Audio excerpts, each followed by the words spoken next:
ఈరోజు మరొక ఇంట్రెస్టింగ్ వీడియోతో మేము ముందుకు వచ్చేసాను. That is nothing but Samsung Galaxy A73 5G ఈ మొబైల్ ఫోన్కి సంబంధించినటువంటి detail in depth review.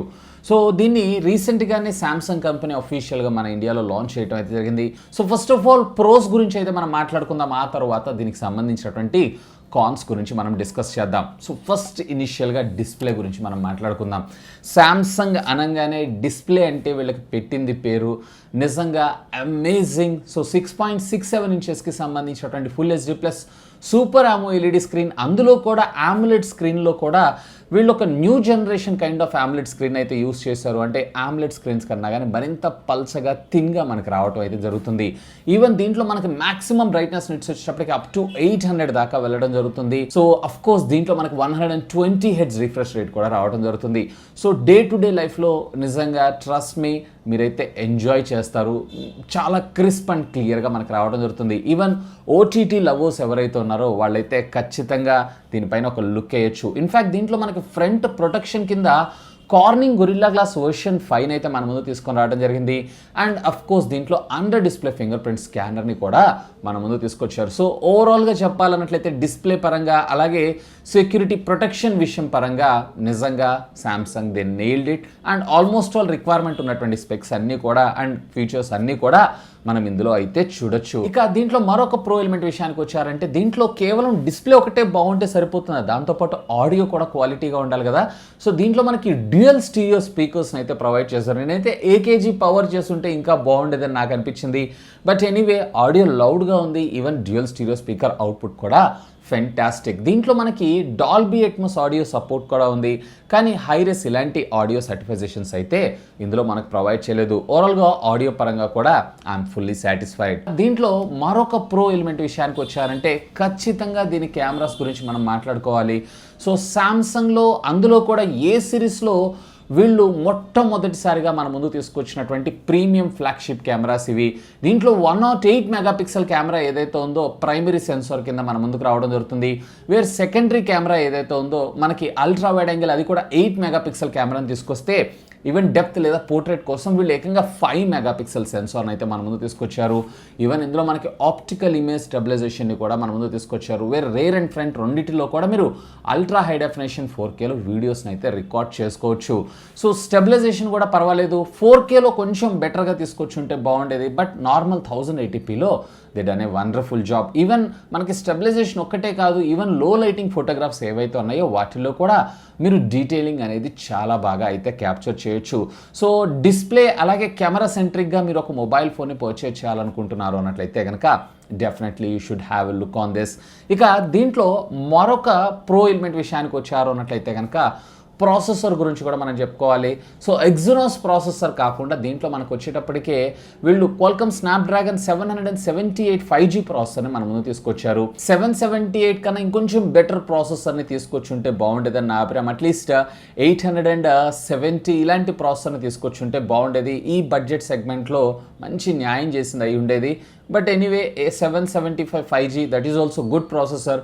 Mid range gamers ఎవరైతే ఉన్నారో వాళ్ళందరూ కూడా ఒక లుక్ వేయచ్చు. అండ్ అఫ్ కోర్స్ ఇది కూడా మనకు ఒక ఆక్టా కోర్ ప్రాసెసర్ 5 నానోమీటర్ బెల్ఫిట్ టెక్నాలజీ మీద దీన్ని డిజైన్ చేయడం అయితే జరుగుతుంది. ఈవెన్ దీకు పబ్జీలో వచ్చేటప్పటికి మీడియం గేమింగ్ అలాగే ఆస్ఫాల్ట్ 9లో మనకి గ్రాఫిక్స్ అన్నీ కూడా ఇక్కడ పర్ఫెక్ట్గా వర్క్ అవ్వడం జరుగుతుంది. ఈవెన్ దీంట్లో మనకి 9 5G బ్యాండ్స్ని అయితే మన ముందు తీసుకొని రావడం జరుగుతుంది. సో డే టు డే లైఫ్లో ఎటువంటి ప్రాబ్లం లేకుండా ఇది చాలా సులువుగా హ్యాండిలింగ్ అయితే చేయగలదు, ఎటువంటి ప్రాబ్లమ్స్ లేకుండా. ఇక మరొక ప్రో ఎలిమెంట్ విషయానికి వచ్చారు అన్నట్లయితే సాధారణంగా మనం మిడ్ రేంజ్ ఫ్లాగ్షిప్ మొబైల్ ఫోన్స్లో ఎక్కువగా బ్యాటరీని అయితే త్యాగం చేయాల్సి ఉంటుంది. వేరే ఇందులో మనకి ఎటువంటి త్యాగం చేయాల్సిన అవసరం లేకుండా 5000 mAh ఆఫ్ ద బ్యాటరీని మనకు ప్రొవైడ్ చేయడం జరిగింది. సో నేను డే టు డే లైఫ్లో ఫుల్ ప్లెడ్జ్డ్గా నేను దీన్ని యూస్ చేసిన అరౌండ్ 27-28 అవర్స్ దాకా, ఆల్మోస్ట్ 1 అవర్ మరొక డేలో ఒక క్వార్టర్ డే అయితే నేను యూజ్ చేయగలుగుతున్నాను. Mostly if I'm not wrong మీరు కనుక యూజ్ చేశారు అన్నట్లయితే స్క్రీన్ ఆన్ టైం ఎక్కువగా హెవీగా యూజ్ చేసేవాళ్ళైనా కానీ 1.5 డే బ్యాటరీని అయితే మీరు ఎక్స్పెక్ట్ చేయొచ్చు. బట్ దీంట్లో కూడా మరొక కాన్ ఉంది.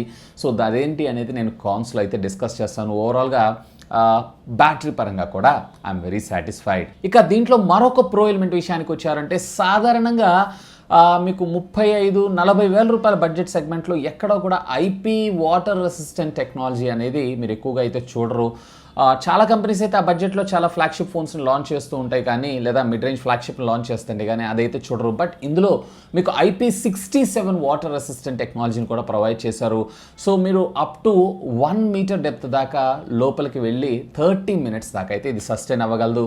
సాధారణంగా మనం స్విమ్మింగ్ చేసినప్పుడు లేదా అండర్ వాటర్ కొన్ని ఫోటోగ్రాఫ్స్ తీసుకోవాలనుకుంటున్నారు అన్నట్లయితే ఈ బడ్జెట్ సెగ్మెంట్లో అఫ్ కోర్స్ ఇది ఒక్కటే ఉందనే నా అభిప్రాయం. So IP67 water resistant technology and ఇవి కాకుండా మీకు ప్యారలల్గా Vivo wifi calling services, carrier aggregation ఇవన్నీ కూడా వెరీ కామన్గా అయితే చూస్తుంటారు. అండ్ దీంతో పాటు మనకి UFS 3.1 స్టోరేజ్ని మన ముందుకు ప్రొవైడ్ చేయడంతో పాటుగా దీంట్లో మనకి LPDDR4X టెక్నాలజీకి సంబంధించినటువంటి RAM, even virtual RAM technology కూడా అప్ టు 8 GB దాకా మీకు ఇది సపోర్ట్ చేయటమే జరుగుతుంది. అంటే ఇంటర్నల్ 8+8 చూసారంటే 16 GB దాకా మీరు మెమరీని అయితే యూస్ చేసుకోవచ్చు. ఇదే కాదు, దీంట్లో మరొక ప్రో ఎలిమెంట్ విషయానికి వచ్చారు అన్నట్లయితే ఆపరేటింగ్ సిస్టమ్ అప్డేట్స్. దీంట్లో శాంసంగ్ మాత్రం అఫ్ కోర్స్ ఈ బ్రాండ్ కొట్టే ఆండ్రాయిడ్ ఫోన్ లేదనే నా అభిప్రాయం. సో దీంట్లో మీకు మేజర్గా 4 OS అప్గ్రేడ్స్ రావడం జరుగుతుంది. అంటే ఆండ్రాయిడ్ 12 ఇది అవుట్ ఆఫ్ ద బాక్స్, 13, 14, 15, 16 వస్తాయి. అలాగే 5 years ఆఫ్ సెక్యూరిటీ ప్యాచెస్ని అయితే మీకు ఇందులో రావడం జరుగుతుంది, which is cool thing. So friends, ఇప్పటిదాకా దీనికి సంబంధించినటువంటి పాజిటివ్ ఎలిమెంట్స్ని విన్నారు. Of course no phone is perfect, దీంట్లో కూడా కొన్ని నెగిటివ్స్ అయితే ఉన్నాయి, కాన్స్. సో వాటి గురించి మనం డిస్కస్ చేద్దాం. ఫస్ట్ ఇనీషియల్గా క్వైట్ డిజైన్ అండ్ బిల్డ్ ఏదైతే ఉందో ఓల్డ్ డిజైన్ లాగే అనిపిస్తూ ఉంటుంది. సో ఇంకొంచెం బెటర్ డిజైన్ మీద, అలాగే బాడీ కూడా మనకంతా కూడా పాలీకార్బన్ ఆల్మోస్ట్ 40K మనం ప్లేస్ చేస్తున్నాం. సో ఇలాంటి సందర్భాల్లో పాలీకార్బన్ ప్లాస్టిక్ మెటీరియల్ అంటే ఖచ్చితంగా ఆ ప్రైస్కి అది వర్త్ కాదని నా అభిప్రాయం. సో బాడీ డిజైన్ అలాగే బిల్డ్ ఏదైతే ఉందో ఇంకొంచెం బెటర్గా మన ముందు తీసుకొస్తే బాగుండేదని నా అభిప్రాయం. ఇక మరొక కాన్ విషయానికి వచ్చారు అన్నట్లయితే నేను ఇందాక ఆల్రెడీ మీకు చెప్పున్నాను, 5000 mAh ఆఫ్ ద బ్యాటరీని అయితే మనకు ప్రొవైడ్ చేశారు. కానీ ఫాస్ట్ ఛార్జింగ్ టెక్నాలజీలో కేవలం 25 watts ఆఫ్ ఫాస్ట్ ఛార్జింగ్ టెక్నాలజీకి ఇది సపోర్ట్ చేస్తుంది. మిగతా కంపెనీస్ అన్నీ కూడా ఆల్మోస్ట్ 67, 120 అని చెప్పి తీసుకొస్తే ఇంకా స్టిల్ వీళ్ళు ఇక్కడే 25 watts దగ్గర స్టిక్ అయి ఉండడం అంటే ఇంకొంచెం 100% అప్గ్రేడ్ అవ్వాలనే నా అభిప్రాయం. ఇన్ఫ్యాక్ట్ ఇదే కాదు, బాక్స్లో మనకి ఛార్జర్ని కూడా ప్రొవైడ్ చేయలేదు. మళ్ళీ దానికి అదనంగా మరొక 2000 రూపాయలు ఖర్చు పెట్టి ఛార్జర్ని అయితే మీరు పర్చేజ్ చేయాల్సి ఉంటుంది. సో దీన్ని కూడా మీరు ఒకసారి అయితే దృష్టిలో పెట్టుకోండి. ఇక దీంట్లో మరొక కాన్ విషయానికి వచ్చారు అన్నట్లయితే దీంట్లో మనకి హైబ్రిడ్ సిమ్ స్లాట్ని మనకు ప్రొవైడ్ చేస్తారు. అంటే ఖచ్చితంగా మీరు ఒక సిమ్ కార్డ్ లేదా మెమరీ కార్డ్ని అయితే త్యాగం చేయాల్సి ఉంటుంది. సో డెడికేటెడ్ మెమరీ కార్డ్ ఇచ్చుంటే బాగుండేది. అఫ్ కోర్స్ వీళ్ళు 128 GB అలాగే 256 GB రెండు వేరియంట్ తీసుకొచ్చారు. బట్ 256 GB వేరియంట్ ఏదైతే ఉందో 43,000 రూపీస్ దాకా ఉంటుంది. సో ఆ బడ్జెట్ సెగ్మెంట్కి మళ్ళీ మనం అంటే జస్ట్ మెమరీ కోసం అంత బడ్జెట్ సెగ్మెంట్ లేకుండా మనకి డెడికేటెడ్ మెమరీ కార్డ్ స్లాట్ని తీసుకొస్తే బాగుంటుందని నా అభిప్రాయం. ఇంకా ఫైనల్గా మరొక కాన్ విషయానికి వచ్చారు అన్నట్టయితే చెప్పే కదా, ప్రైస్ చాలా చాలా చాలా హై ప్రైస్ అయిపోయింది.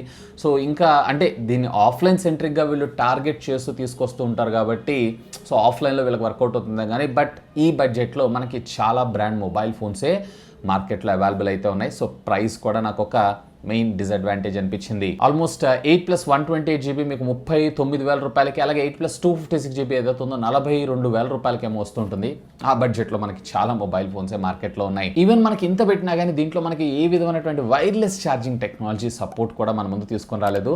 సో అది కూడా తీసుకొచ్చుంటే బాగుండేదని నా అభిప్రాయం. సో ఇది friends Samsung Galaxy A73 5G mobile ఫోన్కి సంబంధించినటువంటి డీటెయిల్ ఇన్డెప్త్ రివ్యూ అయితే.